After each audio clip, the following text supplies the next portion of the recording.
Саламатсыңар балдар, маанайларыңар жакшыбы? Маанайларыңар жакшы болсо, сабагыбызды баштадык. Азыр бизде көркөм өнөр сабагы.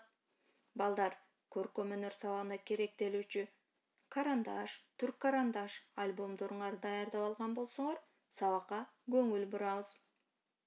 Бүгүнкү сабактын темасы сызык, контур, силуэт.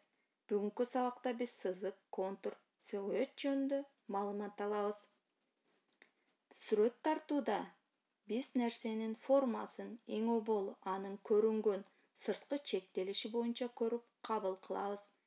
Нерсенин сырткы чектелиши анын жалпы көрүнүшүн жана сын-сыпатын кыйла толук мүнөздөйт. Нерсенин сырткы чектелиши анын сызыктуу образын берет.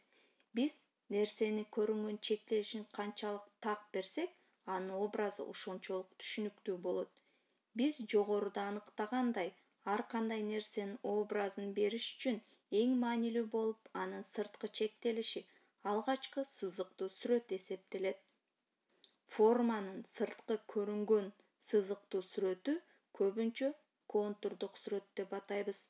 Балдар, төмөндө бизге ары, гүл жана алманын алгачкы сырткы чектелиши сызыктуу сүрөтү берилген. Байкасаңар балдар, бул сүрөттөр боелгон эмес. Булар контурдук сүрөттөр. Эгер контурдук сүрөттү бир кылка түз же кара боек менен толтурсак, анда берилген нерсенин же объектинин тегиз сүрөттөлүшүн алабыз. Мындай сүрөттөлүштөрдү силуэттер деп атайбыз. Силуэт бул объектинин сырткы чектери боюнча гана тегиздиктеги сүрөттөлүшү. Барыбыз сүрөттү карасак, бизде алма жемишинин контурдук сүрөтү жана силуэти берилген. Биринчи алма жемишинде бул сызыктуу образын, сырткы чектелиши берилген.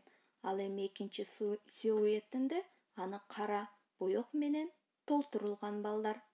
Экинчи сүрөттө дагы алма дарагынын контурдук сүрөтү жана силуэти берилген. Балдар, биз контурдук сүрөт менен силуэтти айырмалай алабызбы? Анда силерге тапшырма алма дарагынын контурдук сүрөтүн жана силуэтин тартуу. Саламатта калгыла.